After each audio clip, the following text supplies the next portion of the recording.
Hello and welcome to this week's News Roundup from PEI. I'm Kelvin Ross.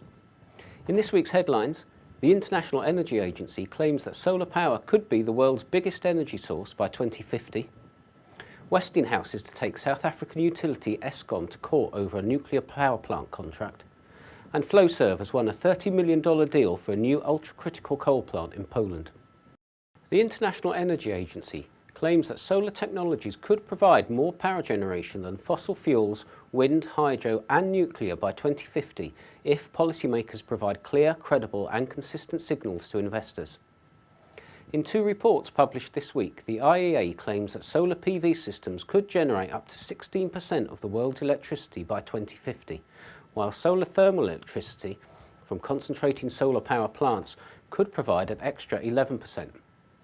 However, IEA Executive Director Maria van der Hoeven said that to achieve these gains, policymakers must eliminate what she called the incoherence, confusing signals and stop-and-go policy cycles that she said had dogged the solar industry to date. She added that policy clarity was needed to lower deployment risks to investors and inspire confidence. Without this clarity, she warned that financial backers would end up paying more for their investment, consumers would pay more for their energy, and some projects that are needed simply wouldn't go ahead. The IEA predicts that China will by far be the biggest growth area for solar PV, followed by the United States, while Africa, India, the Middle East and the US would witness expansion of solar thermal. Westinghouse is to maintain a legal challenge against South African utility Eskom over the awarding of a nuclear power plant contract to French rivals Areva. Westinghouse is challenging the $381 million contract to replace steam generators at the Coburg power plant near Cape Town. In a statement, the company said it believed Eskom's decision to award the contract to Areva in August was flawed on various levels and should be set aside by a court. Meanwhile, Westinghouse has opened its first outage control centre to provide monitoring and response to outage operations at US nuclear plants. The centre is based at the company's Field Services Centre of Excellence in Pennsylvania.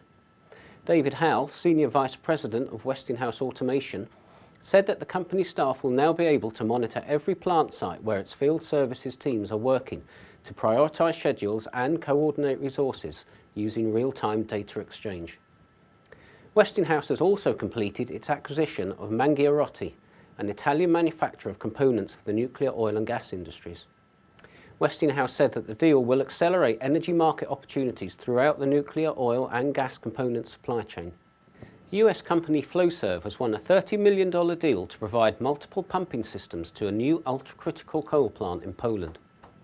The contract is with Alstom and the pumping systems will be utilised at two 900 megawatt units at the plant, which is in Opole and operated by Polish utility PGE.